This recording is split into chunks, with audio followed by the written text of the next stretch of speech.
Hey guys, what's up? What's up? Welcome back again to the Pod on the Go show. I'm your host, Raz, and thank you for joining me. Anybody out there listening, I just want to say it again. Thank you guys for joining me this show. Whether it's one person, two person, or 200 people, or 2,000 people maybe one day in the future. Thank you guys for watching. I really appreciate it. This week, we're talking about production and how to improve your show. I'm trying to give you some practical tips and really dive deep on a couple topics. Today is going to be one of those topics because it's Podcasting 201. Again, this is for podcasters who've put out quite a few episodes. You have a following growing. You have you have your production kind of set up. You know what you're doing, right? You know what you're doing, but you want to improve. You want to level up your show. Today, we're going to talk about the zone. Getting in the zone. I always want to say auto zone after that. Get in the zone, auto zone, right? But today we're talking about the zone and being present. Being present is the one thing that nobody talks about. I'm trying to bring you guys topics on stuff that you can't find on other podcast shows, right? And one of those is being present. I hate watching a podcast and somebody picks up their cell phone and starts doing a little, doing the thumb dance. I hate that. If you don't have if it's not important enough to you to be present, why am I watching your show? Why am I listening to your podcast? If you're not there with the guest or with your content or, your material, whatever, why are you even there? And why am I there listening to you? So you have to be present. It's something that's it's so important, especially in a media-driven, social media conscious world that we live in. It's so important to take some time and just be present with your guest or your podcast, okay? It's not the time. If you have a breaking news podcast, then you need a producer. You need somebody else outside of you and the audience that can pull up breaking news for you and alert you to it and find facts. Then that should be one of the first places you invest in so that you personally can turn your phone off and be present. So we're going to talk about flow. And a lot of what I'm talking about is going to come from the author of this book, Flow. I cannot say his name. Mihaly. Here we go. Mihaly Csikszentmihalyi. Mihaly Csikszentmihalyi. Very, very nice looking guy. This is his Wikipedia picture. Somebody did him dirty with the picture. So they could have got him a better picture to better show what his mind has in store, if that makes sense. To better represent the brilliance of this man, right? And I hate it because I always get pictures like this because I smile all the time. I'm always laughing and joking around. So people always snap a picture and I end up looking like this guy, even though I'm brilliant, right? Who gets it? Who gets in the zone? Educators, teachers, speakers, musicians, athletes, spiritual leaders, gamers, coders, programmers, and I want to also say that podcasters and hosts of radio shows get into it as well, right? The cool thing about this list, everybody listening to this has probably been in the zone before because you've been one of these things at one point in your life, I'm sure. It's almost 100% chance. You've been an athlete or a musician or a skater or a gamer or a programmer. You've built a website. Sometimes I'll build a website. I'll lose hours of a day working on one thing. So I know you've been there before. And the really cool thing about it is that if a teacher is in the zone and they get into a flow state, then the student will get into it as well. If a musician gets into a state of flow, a jazz artist, Herbie Hancock, or, a rapper, I don't know, Lil Wayne, you know what I'm saying? When they're on stage and they get into a serious state of flow where it's nothing but the music and them and the audience, then the audience also gets into that state. And it's a beautiful thing. And the same thing happens with podcasts.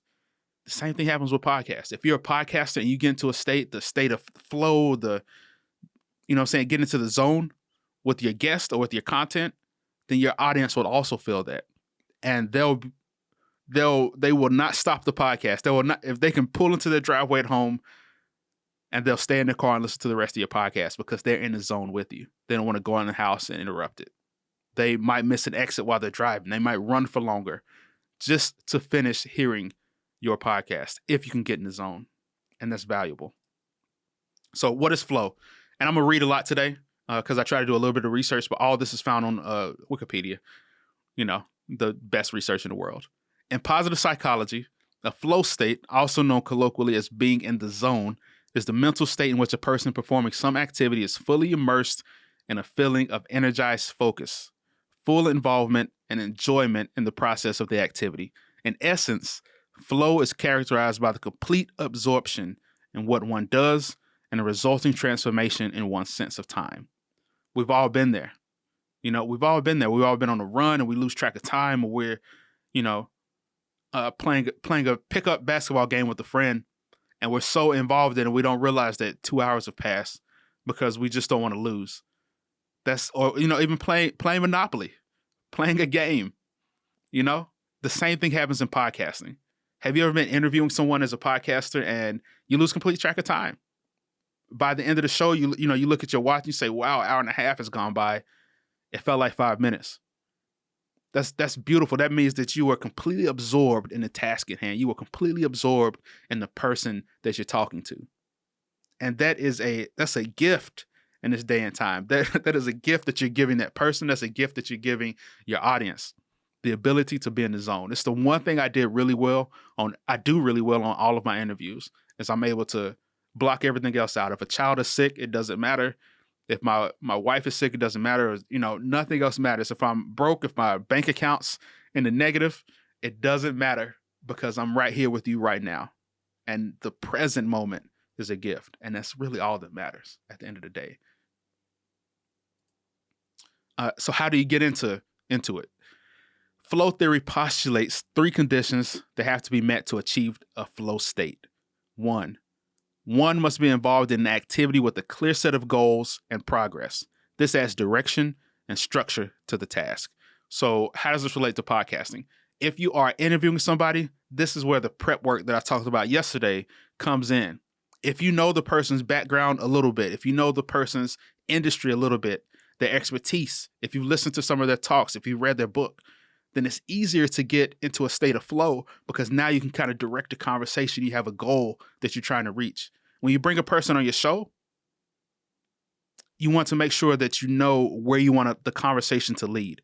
It might go somewhere completely different. It might wind back and forth, but you have to have a question or two that you want that person to answer specifically.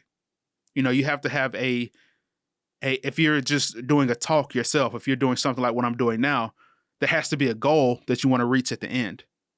There has to be a point that you want to make sure that you clarify for the audience.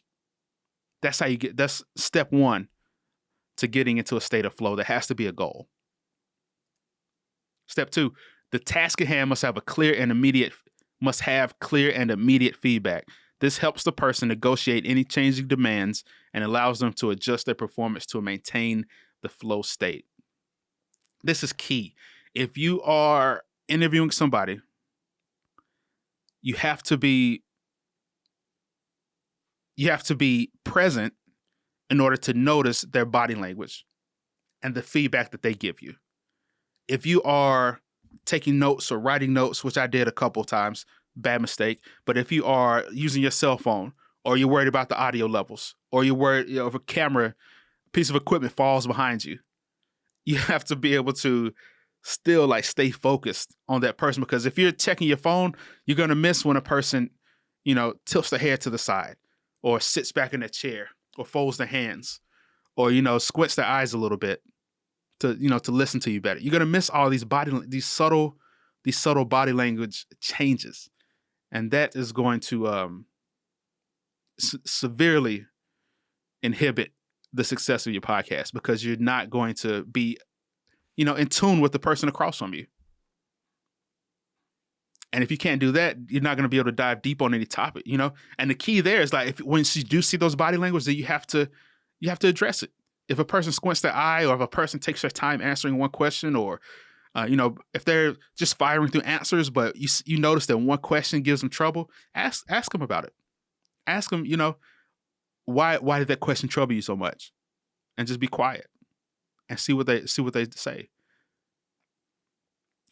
Why did you, hesitate to answer this question versus the other ones? But if you're not in the zone. If your mind's out here, but the person's right here, you won't even pick up on that cue. So that's something practical. That's why being in flow is important. And you have to maintain that. So, because that's feedback. That's feedback they're giving you. Maybe their voice changes. Their voice becomes high pitched, or maybe they chuckle a little bit under their breath, or maybe you notice a weird tick that they have. Like, you have to be attuned to all of that. And number 3, one must have a good balance between the perceived challenges of the task at hand and their own perceived skills. One must have confidence in one's ability to complete the task at hand. So this relates to podcasting in that if you have a person coming on talking about swimming, then you should have some questions pertaining to the industry that they're an expert in, swimming. You should have some questions on improving speed, or, increasing speed and lowering your time doing laps. You should have questions on beginners, questions for a beginner trying to swim. You have to be on their level just a little bit. You don't have to be an expert in what they're talking about, but you have to be prepared to at least sound like one and have some educated questions ready for your guest. Okay. That's going to allow you, because then you'll feel like, you can be a part of the conversation. You'll feel like you're on the same, level as them, even if you're not. Maybe it's a billionaire CEO that you're interviewing and you're just a $1,000 CEO, but you can still have some questions that a billionaire CEO will be able to answer, and they'll understand a lot more than you do. So you want to make sure that you're on the same level as the person that you're interviewing or the content you're talking about. 3 states. So barriers to entry. There's some things that are going to keep you away from getting into the flow state. Some of the challenges to staying in flow include states of apathy, boredom, and anxiety. So if you are bored during an interview, if you are apathetic to a subject matter that you're talking about, if you have anxiety about the topic, if you're talking about something that you're not comfortable talking about, if you're talking about politics or you're not a political person, if you're talking about, chess, but you've never played before, you have no interest in ever playing. If you're apathetic about it, these are the things that will keep you from getting in flow. These states in general differ from being in a state of flow, in that flow occurs when challenges match one's skill level. Consequently, Mihaly Csikszentmihalyi has said, if challenges are too low, one gets back to flow by increasing them. If challenges are too great, one can return to the flow state by learning new skills. Okay, so if you're going to interview someone who you feel is above you in a certain aspect, you have to increase your skills before the interview so that you can feel like you're on the same level as them. If someone's below you, you feel nobody should be below you, first of all, and I'll tell you why in a second. But you have to realize that everybody can teach you something about something. I've interviewed so many crazy people from all different industries of life and all different walks of life, all different success levels. And every single one of those people I learned something from. So the key to keeping interest in a conversation that you don't think you'll be interested in is to continue to just dive deeper, just weave your way around, and everything that sparks a little bit of interest, dive down that, go down that road a little bit and then come back to the main road. But you got to find these little things that spark interest, and then you have to give some of yourself as well. So if a person is talking about, if a person is talking about music production and you really don't know anything about music, but you have a favorite artist, talk to them about that artist, or talk to them about a genre that they love and ask them why they love that genre. For instance, my buddy Tyler, who I bring up all the time, he loves the Beatles. He knows everything about the Beatles. It's crazy. I don't get it, right? Of course, I like a few of their songs. They're classics. But I don't get why there was such the Beatles mania was a thing. So whenever we talk about the Beatles, even though I don't know jack squat about it, I still try to dive down and learn new things about them, by asking his expertise. And that brings me interest by asking about these little things that kind of spark my interest, if that makes sense. There's, everything's connected. So how does this apply to podcasting? For me, personally, it's church. For the past, 5, 6, 7 years, I haven't even been to church, honestly. And a big part of it is because of podcasting. the same tingly feeling that I get on me when I'm at church is the same tingly feeling I get when I really connect with the person that I interview or that I'm speaking with. But it takes being present. It takes being completely absorbed in the moment. It takes being wrapped up and in tune with the person sitting across from me or next to me in order to get that feeling of connectedness.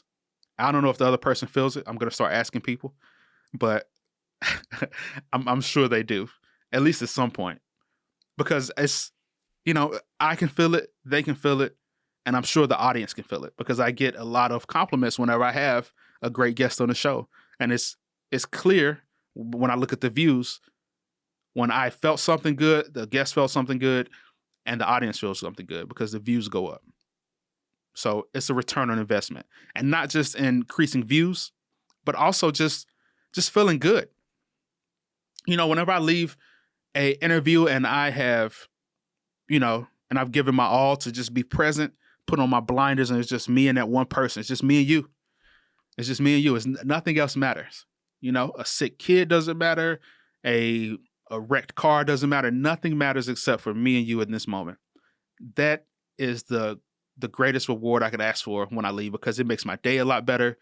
I feel a lot lighter when I'm walking down the street. And then you never know, like, even if this person doesn't bring me business specifically, they can introduce me to 100 other people that will bring me business and bring monetary gain because of the podcast.